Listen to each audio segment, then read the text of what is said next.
দূরে চলে যাওয়ার পরে একটা মাঠ পার হয়ে যাওয়ার পরে আমি নবীকে লক্ষ্য করে দেখি সাহাবী বর্ণনা করলেন আখাযান নবী সাল্লাল্লাহু আলাইহি ওয়াসাল্লাম বিকুসলিম মিন আগসানিহা সাহাবী বর্ণনা করলেন নবী আমার দূরে গিয়ে একটা গাছের ডাল ধরেছে গাছের ডাল ধরে যেই টান দিয়েছে মহান আল্লাহ নবীর সম্মানে নবীর খাতিরে গাছের ডালটাকে যেই নবী টেনেছেন গাছটা মাথা কানা নিচু করে দিয়েছে সুবহানাল্লাহ আর একটু মন খুলে বলেন সুবহানাল্লাহ আল্লাহ বান্দা শুনে রেখে দিন নবী সাহাবী বর্ণনা করলেন আমি দূর থেকে দাঁড়িয়ে দাঁড়িয়ে দেখছিলাম আল্লাহর নবী পাশে আরো একটা গাছের ডাল ধরলেন আখাযান নবী সাল্লাল্লাহু আলাইহি ওয়াসাল্লাম নবী আমার আরেকটা গাছ ধরেছেন গাছটাকে ধরে যেই টান দিয়েছেন সঙ্গে সঙ্গে গাছটা উঠে এসে তার মাথা কানা নিচু করে দিয়েছে সুবহানাল্লাহ আল্লাহ বান্দা শুনে রেখে দিন শুধু তাই নাই গো আল্লাহর নবী সাহাবী বর্ণনা করলেন নবী যখন গাছ দুটোকে টান দিয়ে কাছাকাছি নিয়েছে কাছাকাছি নেওয়ার পর নবীর সাহাবী বর্ণনা করলেন আমি লক্ষ্য করে দেখি আল্লাহর নবী ওই গাছের ঘেরার ভিতরে চলে গিয়েছেন গাছের ঘেরার ভিতরে চলে যাওয়ার পরে রাসূল আমার নিজের পেশাবের কাজটা মিটিয়ে নিয়েছে নবী পেশাবের কাজটা মিটিয়ে নেওয়ার পরে আল্লাহর নবী এবার আস্তে আস্তে আমার দিকে চলে আসছিলেন আমি লক্ষ্য করে দেখি গাছ দুটো আগে যে জায়গায় ছিল রাসূলুল্লাহ চলে আসার পরে গাছ দুটো আবার আপন আপন জায়গায় চলে গিয়েছে সুবহানাল্লাহ আচ্ছা এই গাছ ধরে টান দিলে চলে আসা কি সহজ ব্যাপার খুব সহজ ব্যাপার বিশ্ব নবীকে আল্লাহ এমন মর্যাদা দিয়েছিলেন এজন্যই তো আবু জাহাল ডাক দিয়ে বলল মুহাম্মদ এ আমার হাতের ভিতরে কি আছে তুমি বলতে পারো রাসূলুল্লাহ বললেন তোমার হাতের ভিতরে যা আছে আমি রাসূলুল্লাহ সেই আমার সাক্ষী দেবে হাতের ভিতরের পাথর সাক্ষী দিয়ে বলল মুহাম্মদ আল্লাহর রাসূল একটু মন খুলে বলেন সুবহানাল্লাহ এজন্যই তো বিশ্বনবী মুহাম্মদুর রাসূলুল্লাহ আঙ্গুলের ইশারা করলে মহান আল্লাহ নবীর আঙ্গুলের ইশারায় আসমানের চাঁদকে দু টুকরো করে দিয়েছিলেন একটু মন খুলে বলেন সুবহানাল্লাহ সুবহানাল্লাহ এই হাদিসটা থেকে আমি আপনার একটা আদর্শ দেওয়ার জন্য বলেছি আদর্শটা হলো এটি যে বিশ্ব নবী পেশাব ফেরার জন্য প্রাকৃতিক ডাকে সাড়া দেওয়ার জন্য তিনি গাছের আড়ালে গিয়েছেন অনেক দূরে গিয়ে গাছের আড়ালে গিয়ে নিজে পেশাবের কাজটা মিটিয়ে নিয়েছেন আমাদের সমাজে এমন কিছু জওয়ান যুবক ছেলে আজও দেখা যায় যাদের পেশাব ফেরার সময় আদৌ কোনো ব্যাপারই নেই দাঁড়িয়ে রাস্তার ধারে আজও পর্যন্ত পেশাব ফিরিয়ে দেয় অথচ দাবি করে আমরাও নবীর উম্মত আপন জায়গায় সুপারিশ পাওয়ার জন্য আল্লাহর কাছে আশা রাখে আসে না নাই আসে অথচ রাসূলের জীবনের আদর্শের সঙ্গে আমাদের আদর্শের মিল নাই আল্লাহ বান্দা শুনে রেখে দিন আরো একটি আদর্শের কথা রাসূলুল্লাহর জীবন থেকে ঘটে যাওয়া মুজিজা স্বরূপ আমি আপনাকে শোনাতে পারি বিশ্বনবী মুহাম্মদুর রাসূলুল্লাহ সাল্লাল্লাহু আলাইহি ওয়াসাল্লাম আল্লাহ নবীর প্রিয় সাহাবা হযরত আবু হুরায়রা রাদিয়াল্লাহু আনহু তার জীবনীটা যদি লক্ষ্য করে দেখেন আবু হুরায়রা রাদিয়াল্লাহু আনহু তিনি কলেমা পড়েছেন আল্লাহর নবীর কাছে তিনি থাকতেন আল্লাহ বান্দা শুনে রেখে দিন কলেমা পড়ার জন্য কোন সাহাবীদেরকে বাড়ি থেকে তাড়িয়ে দেওয়া হয়েছে কলেমা পড়েছে এজন্য কোন সাহাবীকে তেজপুত্র করে দেওয়া হয়েছে কোন সাহাবীদের ঘর থেকে নয় দেশ থেকে পর্যন্ত তাড়িয়ে দেওয়া হয়েছে। আল্লাহ বান্দা শুনে রেখে দিন, রাসূলুল্লাহর প্রিয় সাহাবী হযরত আবু হুরায়রা রাদিয়াল্লাহু আনহু তিনি রাসূলুল্লাহর কাছে থাকতেন। আসহাবে সুফফা বলে একটি জায়গা, এই জায়গাতে কম বেশি সর্বক্ষণে 70 জন মতো সাহাবী থাকতেন। আল্লাহর বান্দা শুনে রেখে দিন, আবু হুরায়রা রাদিয়াল্লাহু আনহুকে ডাক দিয়ে নবী আমার একদিন বলেছিলেন, ও বাবা আবু হুরায়রা, সমস্ত সাহাবীরা কখনো কখনো বার হয়ে কেউ বা কাজের জন্য বেরিয়ে যায়, কেউ বা বাইরে একটু চলে যায়। আবু হুরায়রা, না না, তুমি কেন বাইরে যাও না, সর্বক্ষণ এ জায়গায় তুমি কেন পড়ে থাকো? আবু হুরায়রা রাদিয়াল্লাহু আনহু ডাক দিয়ে নবীকে বলেছিলেন, ইয়া রাসূলুল্লাহ, ইয়া হাবিবাল্লাহ, হুজুর আপনি যখন মুখমিশ্রিত হাদিসগুলো বলেন, আমি আবু হুরায়রা ওই টাইমে যদি বাইরে গিয়ে থাকি, আমি যদি বাইরে সময় কাটিয়ে দেই, আপনার মুখের হাদিসগুলো আমি শুনতে পাবো না। এজন্য আমি আবু হুরায়রা যত কষ্ট হোক না কেন আমি আপনার কাছে সর্বদাই পড়ে থাকি। আল্লাহর বান্দা শুনে রেখে দিন, কোন একদিনের ঘটনা এমন হলো, আবু হুরায়রা রাদিয়াল্লাহু আনহু যিনি সবথেকে হাদিস বেশি বর্ণনা করেছেন, তিনি এত ক্ষুধার্ত হয়েছেন, এত ক্ষুধার যন্ত্রণা শুরু হয়ে গিয়েছে, রাস্তার মাঝায় গিয়ে তিনি দাঁড়িয়ে গিয়েছেন। ক্ষুধার যন্ত্রণা এত বেড়ে গিয়েছে, তিনি চলতে পারেন না, রাস্তার মাঝায় যেন তিনি পড়ে গিয়েছেন, শুয়ে আছেন। আল্লাহর বান্দা শুনে রেখে দিন, তিনি মনে মনে ভাবলেন, যদি এই রাস্তা দিয়ে নবীর কোন সাহাবী যান আর আমাকে যদি একটু কথাবার্তা বলে বুঝে যান আমি ক্ষুধার্ত, আমাকে হয়তো খাবারের ব্যবস্থা করতে পারে। আল্লাহ বান্দা শুনে রেখে দিন, প্রতিমধ্যে তিনি আসেন, ওই রাস্তা দিয়ে হঠাৎ করে আসলেন নবীর প্রিয় সাহাবা আবু বকর সিদ্দিক রাদিয়াল্লাহু আনহু। ওই রাস্তা দিয়ে আসতে আসতে আবু হুরায়রার সঙ্গে দেখা হয়ে গেল, সালাম বিনিময় হলো।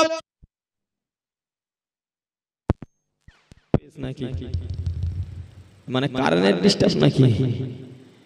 আবু হুরায়রা রাদিয়াল্লাহু আনহু, আবু হুরায়রার সঙ্গে আবু বকর রাদিয়াল্লাহু আনহুর দেখা হলো। সালাম বিনিময়ের পরে আবু বকর সিদ্দিক রাদিয়াল্লাহু আনহু চলে গিয়েছেন।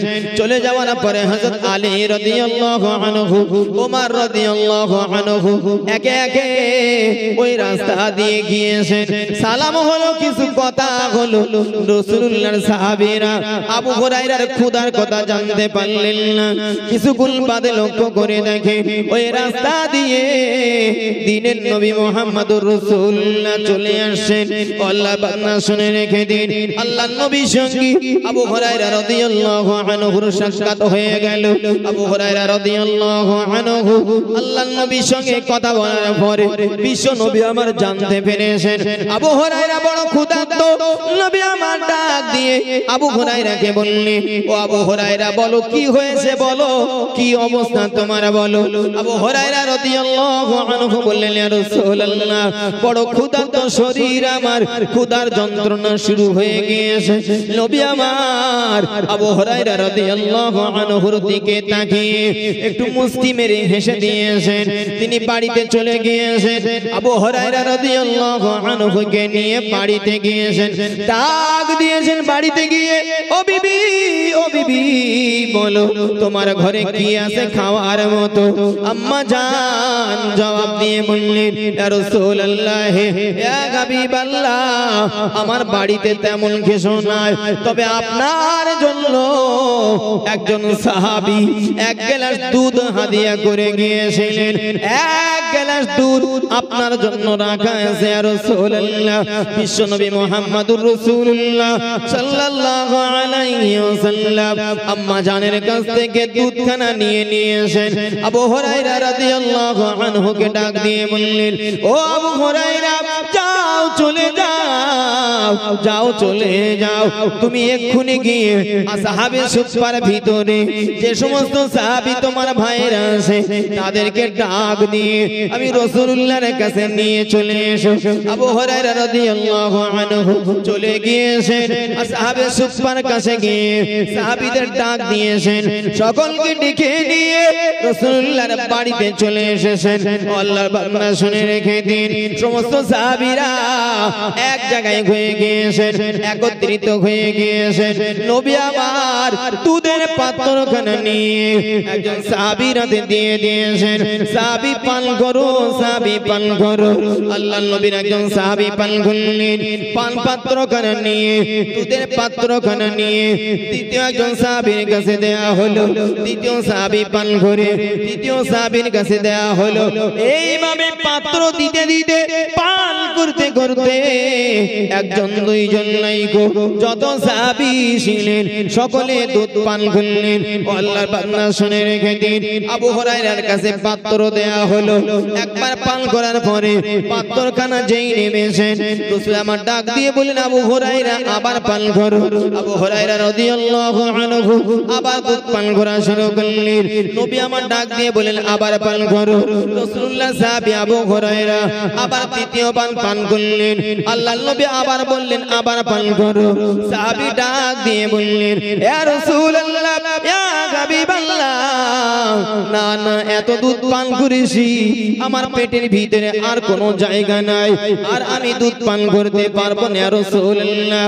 আল্লাহর বান্দা শুনে রেখে দিন, রাসূলুল্লাহ সাহাবীরা সকল সাহাবী কম বেশি এক গ্লাস দুধে 70 জন সাহাবী পান করার পরে গ্লাসে যা দুধ ছিল তারপরেও তাই আছে। সুবহানাল্লাহ। আর একটু মিলে মিশে বলেন না সুবহানাল্লাহ। এক গ্লাস দুধ পান করেছেন কম বেশি 70 জন সাহাবী, এবং রাসূল বললেন যত সময় পারো পান করো। সকলের পান করার পরে গ্লাসে যা দুধ ছিল তাই, খাওয়ার পরেও সেইটাই। একটু মন খুলে বলেন সুবহানাল্লাহ, সুবহানাল্লাহ। রাসূলুল্লাহর কথার এত বরকত। রাসূল এক সাহাবীর বাড়ি একদিন গিয়েছিলেন। সাহাবী রাসূলুল্লাহ একটু ছাগলের ঠ্যাং খেতে ভালোবাসতেন, তো সাহাবী রাসূলুল্লাহকে ঠ্যাং দিয়েছেন, ছাগলের ঠ্যাং। রাসূলুল্লাহ ঠ্যাংটা খেয়ে নিয়ে বললেন আরেকটা। সাহাবী আরেকটা ঠ্যাং দিয়েছেন। রাসূল 2 নম্বর ঠ্যাং খেয়ে নিয়ে বললেন আরেকটা। সাহাবী ঠ্যাং দিয়েছেন, রাসূল 3 নম্বরটা খেয়েছেন। 3 নম্বর ঠ্যাংটা খেয়ে বললেন আরেকটা। সাহাবী 4 নম্বর দিয়েছেন, 4 নম্বর ঠ্যাং রাসূল খেয়ে নিয়েছেন। 4 নম্বর ঠ্যাং খাওয়ার পরে রাসূল বললেন আরেকটা। সমস্যা হয়েছে এই জায়গায়। পর পর 4টে ঠ্যাং 4টেই খাওয়া হয়েছে। রাসূল বললেন আরেকটা।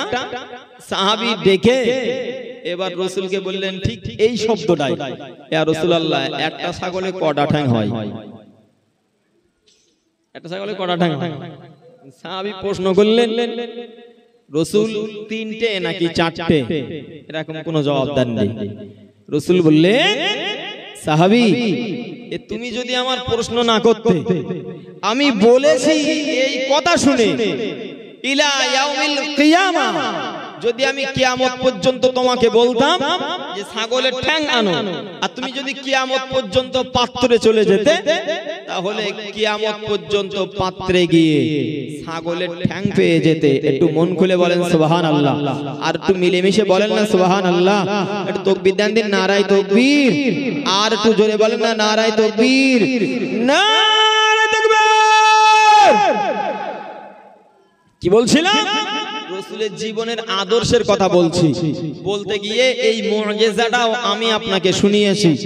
মহান আল্লাহর নবীকে কেউ একজন এক গ্লাস দুধ দিয়েছিলেন, রাসূল সেটি সাহাবীদের ভিতরে বিলিয়ে দিয়েছেন।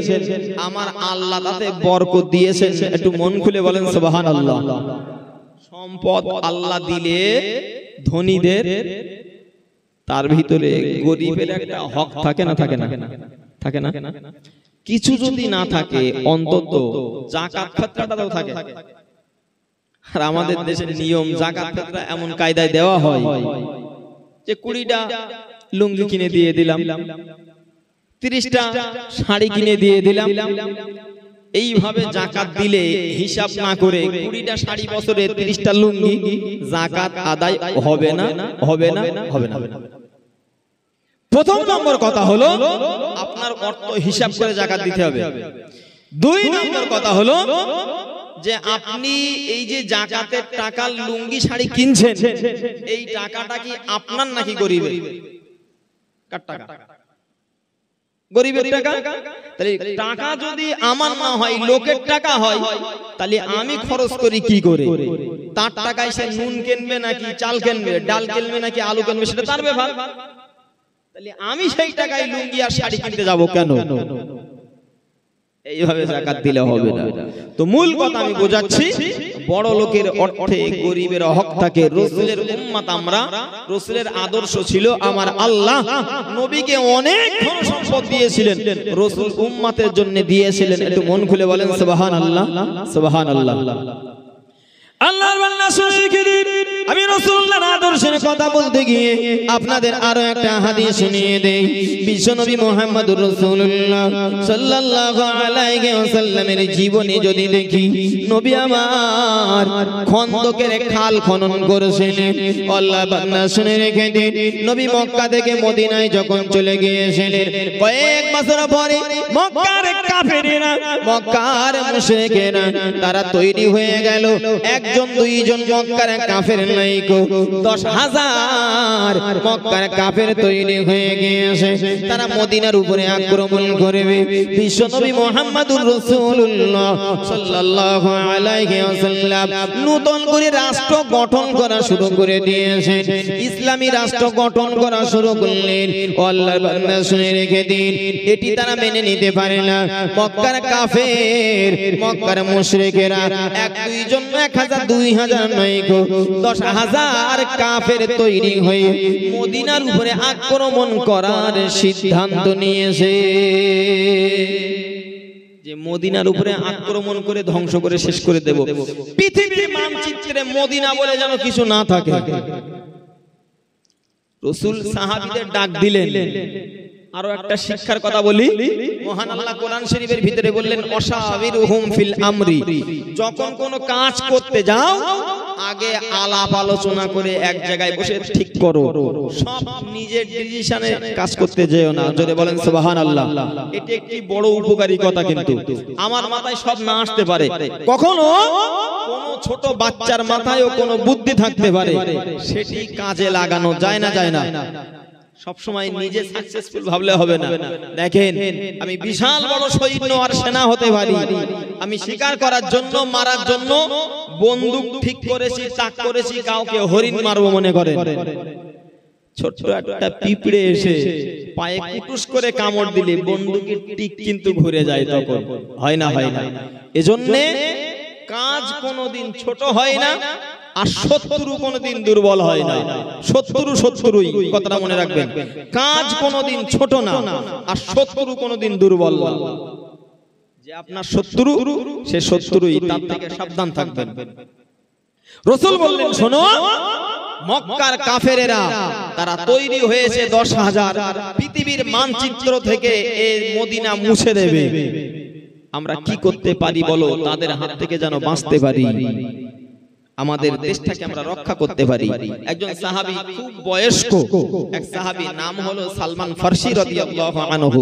তিনি বললেন, ইয়া রাসূলুল্লাহ, আমাদের পারস্যের একটা নিয়ম আছে, যদি কেউ আক্রমণ করতে আসে তো আমরা সামনে দিয়ে একটা গর্ত খুঁড়ে দেই, মানে খাল কেটে দেই।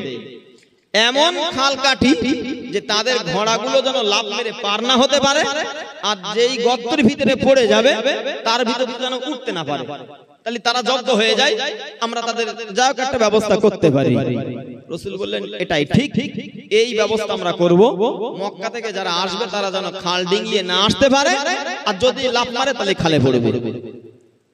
আল্লাহ বাংলা শুনে রেখে দিই, মক্কার কাফেরেরা তৈরি হয়ে গেল 10,000 মক্কার কাফের 10,000 মক্কার মুশরিকেরা এমন করে মদিনার উপরে আক্রমণ করার জন্য তৈরি হয়ে তারা যখন বার হয়ে গিয়েছে আল্লাহ বান্দা শুনে রেখে দিন নবী আমার সাহাবীদের ডাক দিয়ে বললেন ও আমার সাহাবীরা আমি নবী জানিয়ে দিলাম তোমরা খাল খনন করা শুরু করে দাও খাল খনন করা শুরু হয়ে গেল খন্দকের যুদ্ধ বলা হয় খন্দক মানে হলো খাল খনন করা আল্লাহ বান্দা শুনে রেখে দিন খাল খুঁড়তে খুঁড়তে আল্লাহর নবীর একজন সাহাবী হযরত জাবের রাদিয়াল্লাহু আনহু রাসূলুল্লাহর কাছে চলে এসেছেন ডাক দিয়ে বললেন ইয়া রাসূলুল্লাহ ইয়া হাবিবাল্লাহ হুজুর একটু বাড়ি যাওয়ার অনুমতি দিন বাড়িতে একটু যেতে চাই নবী আমার ডেকে বললেন কেন সাহাবী বাড়িতে যাবে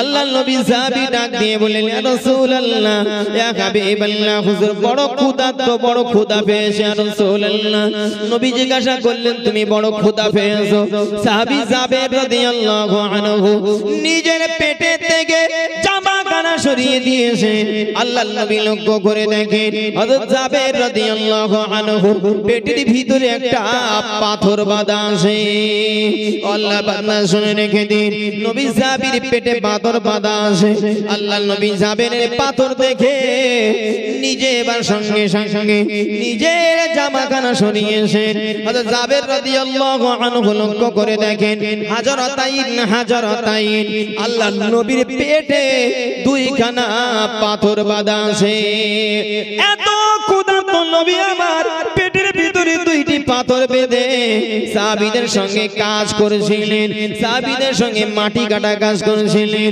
আল্লাহ বান্দা শুনে রেখে দিন হযরত জাবের রাদিয়াল্লাহু আনহু এবার ডাক দিয়ে বললেন ইয়া রাসূলুল্লাহ ইয়া হাবিবাল্লাহ এবার আমি বাড়ি যেতে চাই আমি নিজের জন্য যেতে চাই না ইয়া রাসূলুল্লাহ আপনি আখিরি জামানার দিনের নবী আপনি বড় ক্ষুধার্ত ইয়া রাসূলুল্লাহ আমি আপনার ক্ষুধা দেখে সহ্য করতে পারি না আমি বাড়িতে যাই বাড়িতে খাবার কিছু আছে কিনা হযরত জাবের রাদিয়াল্লাহু আনহু কে নবী আমার অনুমতি দিয়ে দিয়েছেন বাড়িতে চলে গিয়েছেন ডাক দিয়েছেন ও বিবি বলো তোমার ঘরে খাওয়ার মতো কি আছে হযরত জাবের রাদিয়াল্লাহু আনহুর বিবি জবাব দিয়ে বললেন বাড়িতে খাওয়ার মতো তেমন কিছু নাই তবে ছোট একটা ছাগলের বাচ্চা আছে আর 100 জব আছে 100 বলে কম বেশি বাংলাতে 3 থেকে 3.5 কেজি হতে পারে জাবের রাদিয়াল্লাহু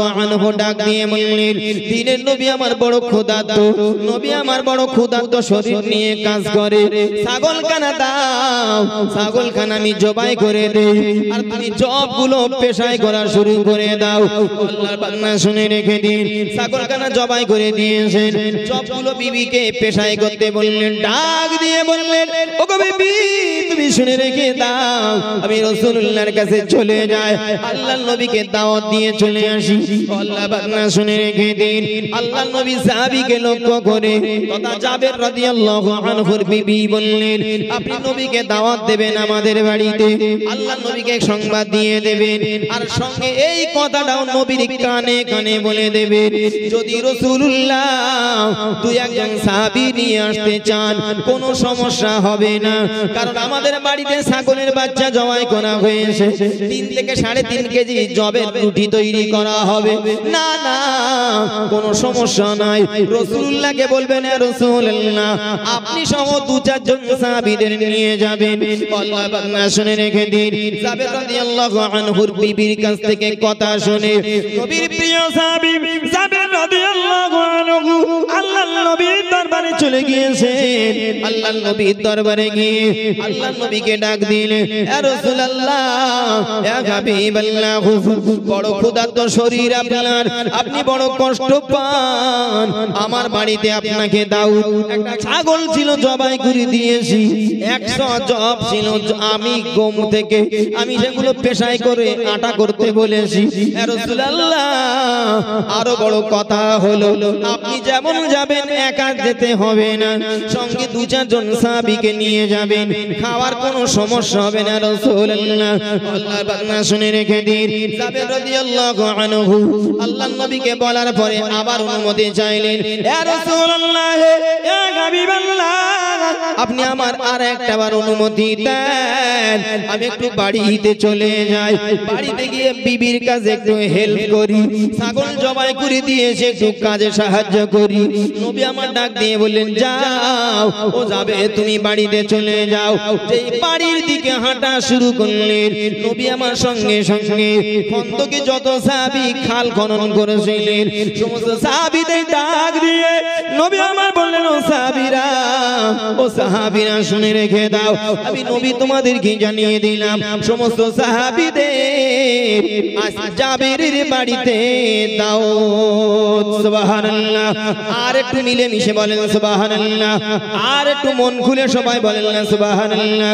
আল্লাহ বান্দা শুনে রেখে দিন, নবী আমার যে মুহূর্তে ডাক দিয়ে বললেন, ও সাহাবীরা সকলকে দাওয়াত জাবেরের বাড়িতে। জাবের রাদিয়াল্লাহু আনহু এবার হাঁটা শুরু করেছিলেন। একটু নিজে চিন্তা ভাবনা করে বলেন দেখি, একটা ছোট্ট ছাগল আর 1 কেজি 100 জব ছিল, এই সব সাহাবী তার বাড়িতে দাউদ, মাথায় চিন্তা বাড়বে না কমবে? কি হবে বলেন দিন? যে বাড়ির মানে খাদ্য মাত্র একটা ছোট ছাগল আর আটা মাত্র 3 থেকে 3.5 কেজি। এখন 3-3.5 কেজি আটা রুটি কতজন খেতে পারে? 10 জন 15 জন নাকি? আমি রাত্রি বেশিরভাগ রুটি খাই, বেশিরভাগ রুটি খাই, তা সে তো 4টে থেকে 5টা খুব বেশি, তাও খাওয়া হয় না, ড্রাইভারের আবার দিয়ে দেই, তুই খা। তো যদি 3 থেকে 3.5 কেজি আটার রুটি করা হয় তো 15-20 জন নাই খেক না, কি মনে হয় এরকম হবে? জাবের রাদিয়াল্লাহু আনহু যেই শুনেছেন সব সাহাবীদের দাউদ, এমনি পাস হলো হয়ে যাবে না যে কি হবে এইবার? কিন্তু তিনি বাড়ি গিয়েছেন, বাড়িতে গিয়ে বিবিকে ডেকে বললেন যে আমি রাসূলুল্লাহকে বলেছিলাম আপনি সহ 2-4 জন যাবেন, কিন্তু রাসূল ডেকে সব সাহাবীদের বললেন সবার দাউদ জাবেরের বাড়ি। জোরে বলেন সুবহানাল্লাহ। বিবি বললেন, আপনি বলেননি আপনারা 2-4 জনের? তিনি বললেন, হ্যাঁ, রাসূলুল্লাহকে ভালো করে বলেছি যে রাসূলুল্লাহ আপনারা 2-4 জন, কিন্তু রাসূল বললেন সবার দাউদ। কি হবে এইবার? আপনি অবাক হবেন শুনলে। জাবের রাদিয়াল্লাহু আনহুর স্ত্রী যা জবাব দিয়েছেন অবাক হবেন শুনলে। আল্লাহর বান্দা শুনে গেলেন, হযরত জাবের রাদিয়াল্লাহু আনহু বিবিকে যেই ডেকে বললেন, ও আমার বিবি শুনে রেখে দাও, সব সাহাবীদের রাসূলুল্লাহ আমাদের বাড়িতে দাওয়াত বলে দিয়েছেন। জাবের রাদিয়াল্লাহু আনহুর বিবি ডাক দিয়ে বললেন, না না, চিন্তার কোনো কারণ নাই, কারণ আমি আপনাকে বলে দিতে পারি আমরা দাওয়াত দিয়েছি রাসূলুল্লাহ। একটু মন খুলে বলেন সুবহানাল্লাহ, আর একটু জোরে বলেন সুবহানাল্লাহ। জাবের রাদিয়াল্লাহু আনহুর বিবি ডাক দিয়ে বললেন, আমরা দাউদ দিয়েছি রাসূলুল্লাহ, রাসূলের চিন্তা আমাদের, আর রাসূলুল্লাহ দাউদ দিয়েছেন সাহাবীদের, সাহাবীদের চিন্তা রাসূলুল্লাহ। জবাবটা কিরাম বলেন দিন? যে আমরা দাউদ দিয়েছি রাসূলুল্লাহ, তাহলে রাসূলের চিন্তা করব আমরা, আর রাসূল দাউদ দিয়েছেন সাহাবীদের, সাহাবীদের চিন্তা করবেন রাসূলুল্লাহ। রাসূলুল্লাহর কাছে নিশ্চয়ই কোনো ব্যাপার আছে বলে রাসূল সবার দাউদ দিয়েছেন।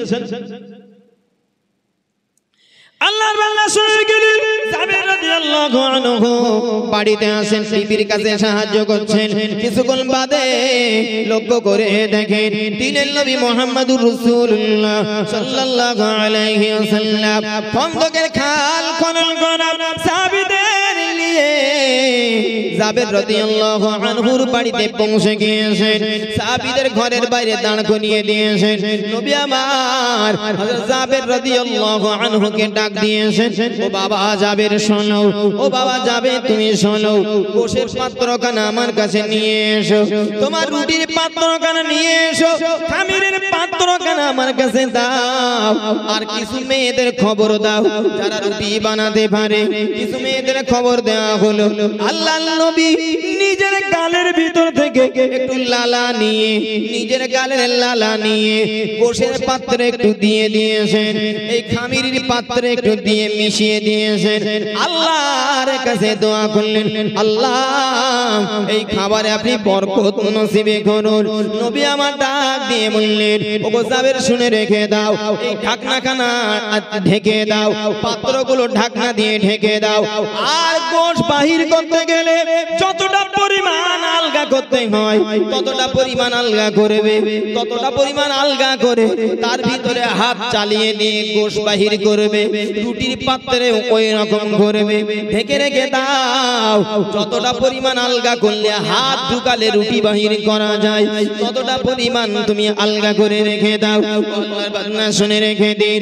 আর নবী আমার জাবেরকে ডাক দিয়ে বললেন, ও জাবের, আমার সাহাবীরা ক্ষুধার্ত শরীর নিয়ে তোমার বাড়িতে দাওয়াতে এসেছে। জাবের, আমি তোমাকে জানিয়ে দেই, সাহাবীরা যত সময় চাবে তাদের তত সময় দিয়ে যাবে। সুবহানাল্লাহ। আর একটু মিলে মিশে বলা যাবে না সুবহানাল্লাহ। আল্লাহর বান্দা শুনে রেখে দিন। ডাক দিয়ে নবী আমার বললেন, ওগো জাবের, তোমার বাড়িতে একসঙ্গে কতজন মতো খেতে পারে? জাবের রাদিয়াল্লাহু আনহু বললেন, ইয়া রাসূলুল্লাহ, ইয়া হাবিবাল্লাহ, আমার বাড়িতে একসঙ্গে 10 জন মতো বসে খাওয়া দাওয়া করতে পারে। রাসূল আমার সাহাবীদের লক্ষ্য করে বললেন, ও সাহাবীরা বাইরে দাঁড়িয়ে আসো বাবা, 10 জন করে ভিতরে চলে আসবে। 10 জন করে ভিতরে চলে আসা শুরু করলেন। আল্লাহর নবী 10 জন করে সাহাবীদের একই সঙ্গে খাওয়া দাওয়া করলেন। 10 করে খেতে খেতে সমস্ত সাহাবীদের খাওয়া হয়ে গেল। দিনের নবী আমার জাবেরকে ডাক দিয়েছেন, ও বাবা জাবের, খাবারের প্লেট কানা নিয়ে এসো বাবা, খাবারের প্লেট কানা আলগা করো, পাত্রে তোমার এখনো খাবার আছে কিনা? জাবের রাদিয়াল্লাহু আনহু ডাক দিয়ে বললেন, আমি খাদ্যের প্লেট কানা আলগা করে দেখি, খাওয়ার আগে পাত্রে যতটা খাবার ছিল, খাওয়ার পরে প্লেটে ততটাই আছে। সুবহানাল্লাহ। আর একটু মিলে মিশে বলা যাবে না সুবহানাল্লাহ। আল্লাহর বান্দা শুনে রেখে দিন। একজন সাহাবী শুনলেন, তিনি বর্ণনা করলেন, কাম কুনতুম রাজুলান, আপনারা কতজন মানুষ ওইখানে ছিলেন? নবী সাহাবী বর্ণনা করলেন, আমরা ওই দলে কম বেশি 1 থেকে 1,500 মতো সাহাবী ছিলাম। সুবহানাল্লাহ। ও আল্লাহ বান্দা শুনে রেখে দিন। মূল কথা আমি বোঝাতে চেয়েছি, মূল বিষয় আমি দেওয়ার জন্য বসেছি, চেষ্টা করেছি। রাসূলুল্লাহর আদর্শের কথা বলতে গিয়ে একটা মুজিজা আমি আপনাকে শুনিয়েছি। জাবের রাদিয়াল্লাহু আনহু ডাক দিয়েছিলেন, আল্লাহর নবীকে বলেছিলেন, আপনি খাবেন আর 2-1 জন যাবে। বিশ্বনবী মুহাম্মদুর রাসূলুল্লাহ সাল্লাল্লাহু আলাইহি ওয়াসাল্লাম এমন আদর্শবান, এমন আদর্শ রেখে গিয়েছেন, আমি একা খেতে পারবো না, আমি যখন খাবো সাহাবীরা খাবে। এক কথায় খাইলে সবাই খাবো, না খাইলে সবাই না খেয়ে থাকবো। মহান আল্লাহর নবী এই আদর্শ দেখিয়েছেন, আমার আল্লাহ ওই খাবারে বরকত দিয়েছে। এই আদর্শটা নিতে হবে। রাসূল এক সাহাবীর বাড়ি গেলেন, সাহাবী তাড়াতাড়ি কি করবেন, বাড়িতে অল্প কিছু ছেঁড়া রুটি আছে। আর হাদিসের যা ভাষা ঠিক এরকম যে খাওয়ার মতো তেমন কিছু নেই, একটা পাত্রে অল্প কিছু ঘি লেগে আছে, অল্প কিছু ঘি পাত্রে লেগে আছে, আর অল্প কিছু রুটির টুকরো বাড়ি অল্প আছে। এক কথায় রাসূল গেলেন, সঙ্গে সাহাবী। তো মেহমানদারি করার জন্য রাসূলুল্লাহর কাছে দেওয়া হলো। এই রুটি আর এই ঘি মিশিয়ে সাহাবীদের দিচ্ছিলেন। খেতে খেতে সাহাবীরা খেলেন। খাওয়ার পরে দলে কত সাহাবী আছে জিজ্ঞাসা করা হলো যে আপনারা ওই দলে কতজন সাহাবী ছিলেন? তিনি বললেন, এই দলে আমরা 3000 সাহাবী ছিলাম। একটু মন খুলে বলেন সুবহানাল্লাহ, সুবহানাল্লাহ। এজন্য আমি মূল কথা বোঝাতে চেয়েছি যে রাসূলের আদর্শ ছিল যা, তার ভিতরে এটি একটি, যে আমার সম্পদ শুধু আমি নই গো, সবাই মিলে খাবো। আল্লাহ আমার যখন সম্পদ দিয়েছেন আমি রাসূলুল্লাহ সকলকে দিয়ে দিয়েছি। আমি আপনাকে বলছি না এটি যে আমি যা ইনকাম করি সব দিয়ে দেই, সব দিয়ে দিয়ে আমার সন্তানদের নিঃস্ব ফকির বানিয়ে যাব, এটিও শরীয়ত বলেনি। তবে আমার যদি খুব ভালো চলে, সচ্ছল অবস্থা থাকে, তাহলে পাশে যদি কেউ এরকম হয় যে অন্তত 7 বার উমরা না করে 7 বার হজে না গিয়ে একবারের টাকা অন্তত, কোন গরিবের মেয়ের বিয়ে হচ্ছে না, কোন গরিব টাকার জন্য ডাক্তার দেখাতে পাচ্ছে না, কোন গরিবের ঈদের সময় ভালো খাওয়া দাওয়া হচ্ছে না, ইত্যাদি, এগুলো একটু লক্ষ্য রাখার দরকার আছে না নাই? আছে না? কিন্তু আমাদের সমাজ থেকে যেন বিদায় নেওয়া শুরু হয়েছে। রাসূল একটি হাদিসে বললেন, তোমাদের তরকারির সুরবাত তথা ঝোল একটু বেশি দিও। পাশের বাড়িতে যদি কোনো অসহায় থাকে, তোমার বাড়ির ঝোল হলেও তার একটু দিনটা চলতে সাশ্রয় হবে, সুবিধা হবে। একটু মন খুলে বলেন সুবহানাল্লাহ, সুবহানাল্লাহ। এই আদর্শগুলো আমাদের নিতে হবে, এটি হলো আমার মূল বক্তব্য। আল্লাহ শুধু তাই নয় গো, রাসূলুল্লাহর জীবনে একাধিক আদর্শের কথা আমি আপনাকে বলেছি। আর দুটি কথা বলে আমি আমার বক্তব্য থেকে বিদায় নেব। আল্লাহ বান্দা শুনে রেখে দিন, নবী আবার একদিন মদিনার বাজারে গিয়েছিলেন। মদিনার বাজারে গিয়ে ঘুরতে ঘুরতে নবী একটা গমের দোকানের সামনে গিয়েছেন। গমের দোকানের সামনে গিয়ে আল্লাহর নবী সরাসরি গমের বস্তার ভিতরে হাত দিয়েছেন। গমের বস্তার ভিতরে হাত দিয়ে নবী নিচে থেকে এক মুঠো গম নিয়ে উপরে তুলেছেন। গমটা রাসূল যখন উপরে তুললেন, লক্ষ্য করে দেখেন উপরের গমগুলো যা ভালো ছিল, নিচের গম সেই তুলনায় ভিজে এবং তার থেকে আরো অনেক খারাপ গম। রাসূল ডাক দিয়ে বললেন, বলো দোকানদার, কেন কেন তোমার উপরের গমগুলো শুকনো, উপরের গমগুলো ভালো, নিচের গমগুলো কেন ভিজে, নিচের গমগুলো কেন মন্দ? দোকানদার ডেকে বলল, ওগো মুহাম্মদ, আমার উপরের ভালো গমগুলো দেখিয়ে নিচের খারাপ ভিজে গমগুলো বিক্রি করব, তাতে একটু লাভ বেশি হবে। তার মানে কি আরো সহজে মালে ভেজাল পাইল দেওয়া, আরো সহজে কি মালে ভেজাল পাইল দেওয়া, উপরের গুলো শুকনো, নিচের গুলো ভিজে, উপরের গুলো ভালো, নিচে একটু খারাপ। তার মানে সহজে রাসূলকে বললেন যে একটু বেশি লাভ হবে, উপরে ভালো রেখে নিচেই খারাপ রেখেছি। রাসূল বললেন, শোনো, মান গসানা ফালাইসা মিন্না, যে এইভাবে ধোঁকা দেয়, ওজনে কম দেয়, মানুষকে ধোঁকা দেয়, ভালো দেখিয়ে খারাপ দেয়, আমি রাসূল বলছি সে আমার উম্মতের ভিতরে থাকবে না, উম্মত থেকে বহিষ্কার হয়ে যাবে। বলেন, রাসূলের এই আদর্শটা যদি দোকানদাররা নিত, তাহলে খরিদ্দারের কি আর বাড়ি এসে কথা শুনতে হয়? বাড়ি এসে কথা শুনতে হয় না? হাট করে বাড়ি আনলে কথা শুনতে হয় না? তাহলে আপনার বাড়ির লোক ভালো, তাই বাড়ি পোষা মাছ কিনে যাবেন দিন দেখি, কষ্ট করে টাকায় করি তো আমি, আর পোষা মাছ যদি কিনে নিয়ে যাই বাজার করে সেও তো আমি, তো বাড়ির লোক কত বকে কেন? আর বকে না, এরকম মদ্দালক পৃথিবীতে খুব কম আছে। এক রাজা মশাই একদিন একটা প্রতিযোগিতা দিয়েছে যে পৃথিবীতে গিন্নির ভয় করে না কারাটে দেখে। রাজা মশাই ঘোষণা করে দিয়েছে যে যারা ভয় করে না তারা ডাইনি দাঁড়াবে, আর যারা ভয় করে তারা বাঁয়ে দাঁড়াবে, দুটো সাইড আলাদা। সকাল বেলা থেকে দেশের সব প্রজারা আসতে হবে। তো আস্তে আস্তে আস্তে আস্তে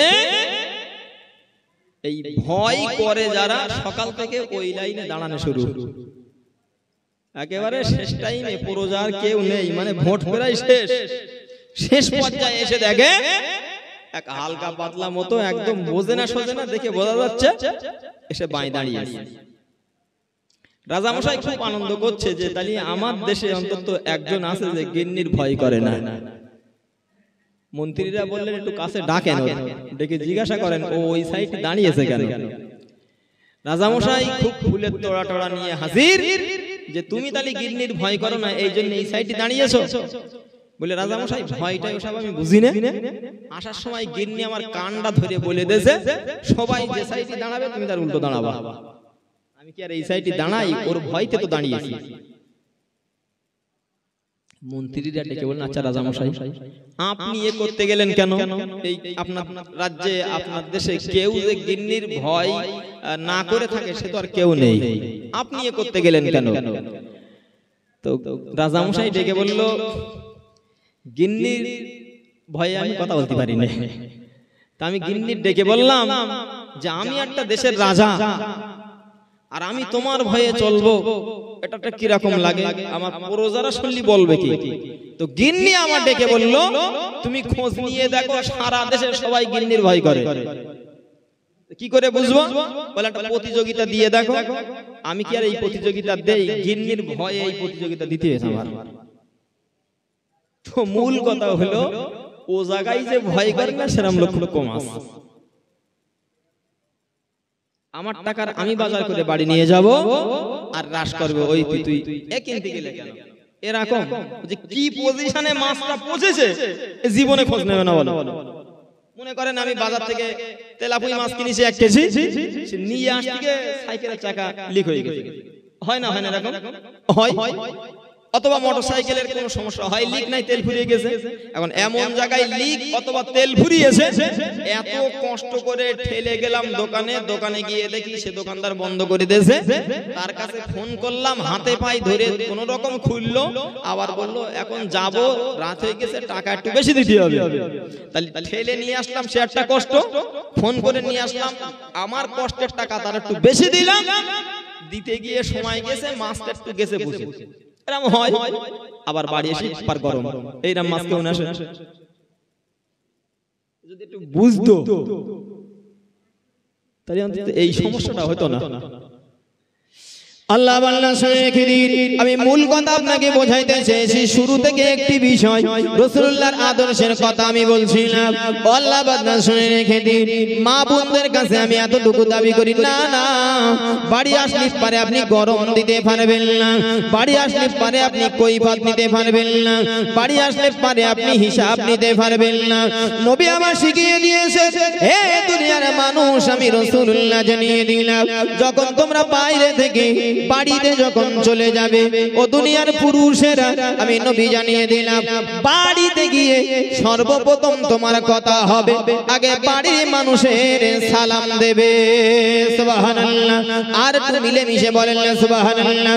রাসূল আমার এত সুন্দর ফজিলতের কথা হাদিসে বলেছেন, যদি তুমি বাড়িতে যাও, বাড়িতে গিয়ে বাড়ির মানুষের সালাম দাও, একবার তুমি সালাম দিয়েছো, সালামের জবাব তুমি পেলে না, দুইবার সালাম দিয়েছো, সালামের জবাব তুমি পেলে না, তৃতীয়বার বাড়িতে তুমি সালাম দাও, সালামের জবাব যদি তুমি না পাও, মহান আল্লাহর ফেরেশতারা তোমার সালামের জবাব দেবে।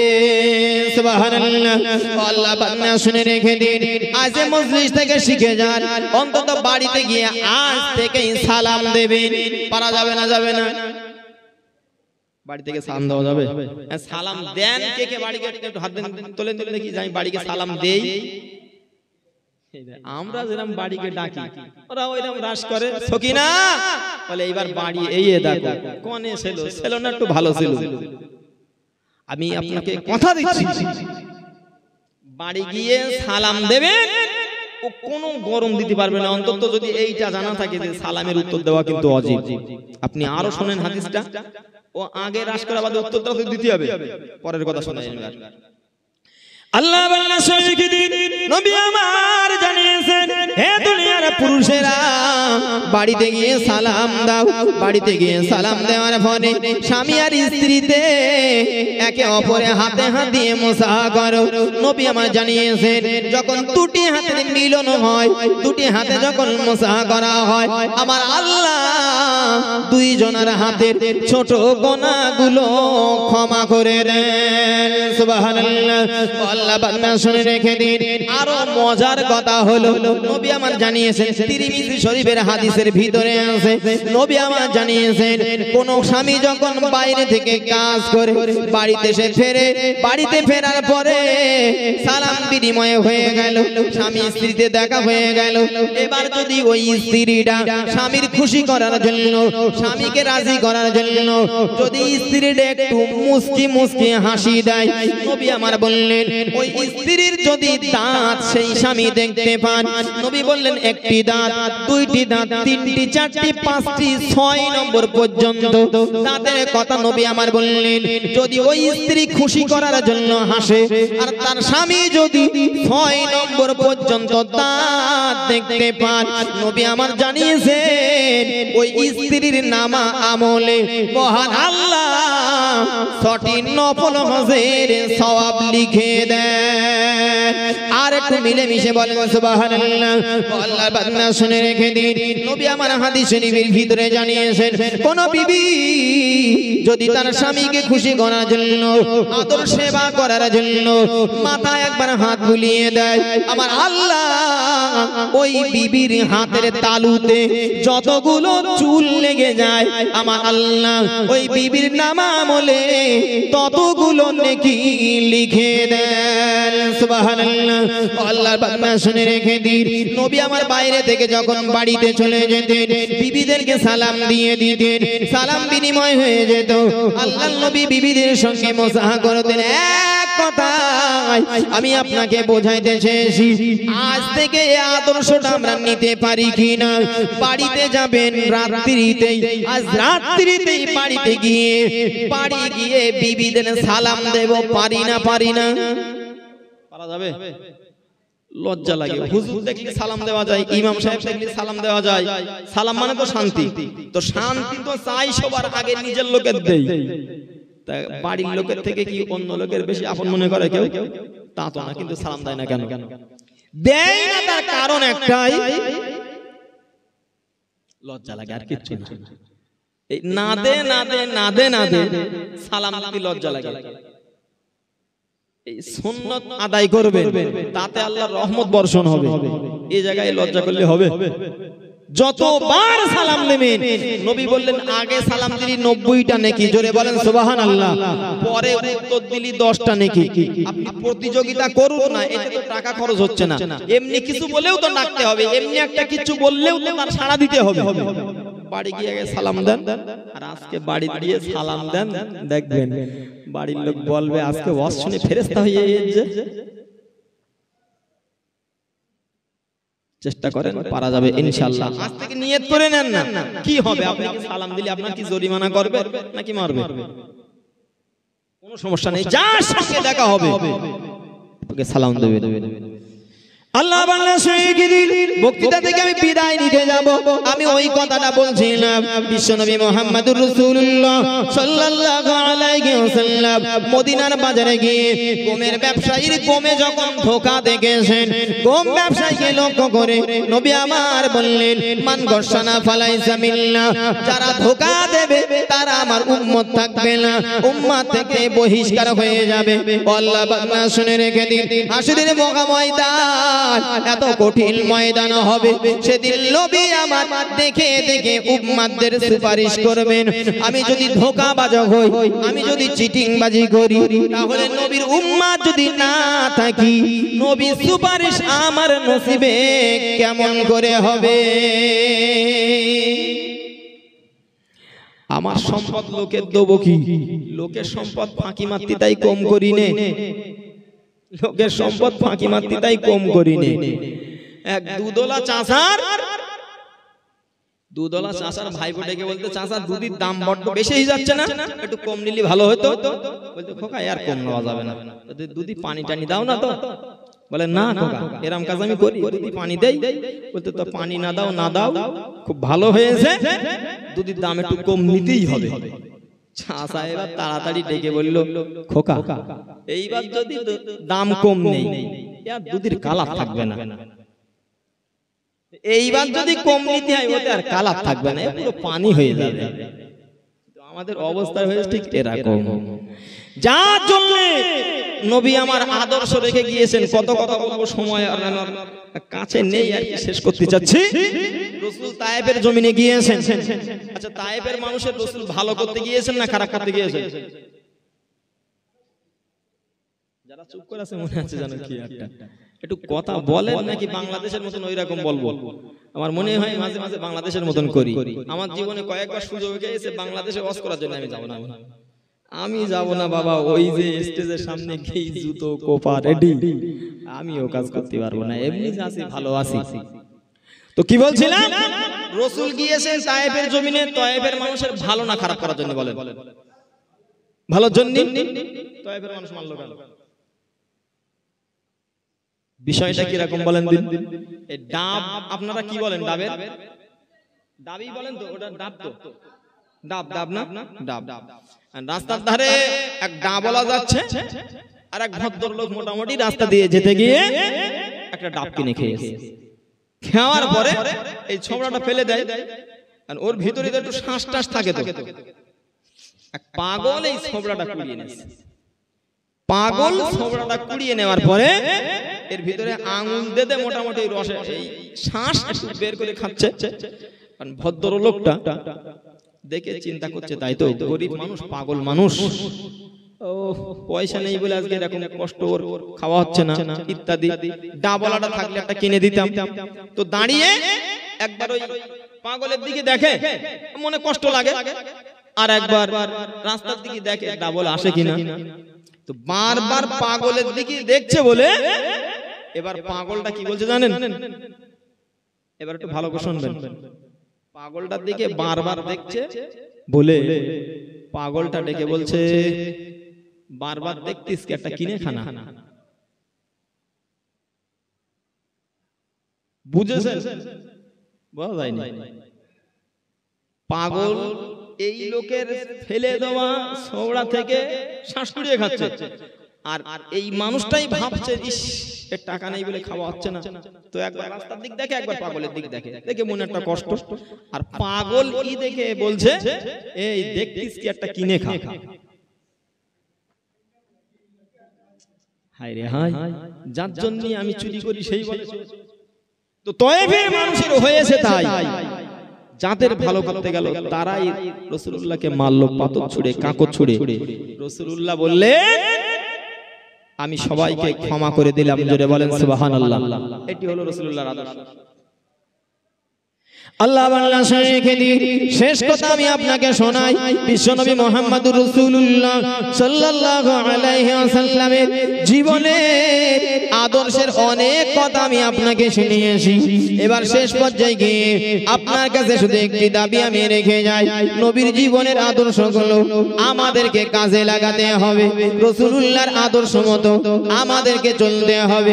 যদি রাসূলুল্লাহকে আমরা আদর্শবান নবী বলে মেনে নেই, মরণের পরে কবরে দেওয়া হবে। আমাদের সকলের জানা আছে কবরের ভিতরে প্রশ্ন করা হয় তিনটি, মান রব্বুকা মা দীনুকা ওয়া মান নাবিয়ুকা। তোমার রবকে, তোমার ধর্ম কি, তোমার নবীকে। সবগুলো যখন জবাব বান্দা দেবে, ওই সময় আল্লাহর নবীর চেহারা কবরে দেখানো হয়, দেখিয়ে বলা হয় মান হাজার রাজুল। এই ব্যক্তিকে আল্লাহর এই ঈমানদার বান্দা যদি হয়ে থাকে, ডাক দিয়ে বলবেন, ইনি হলেন আমার আখির জামানাল নবী মুহাম্মদ।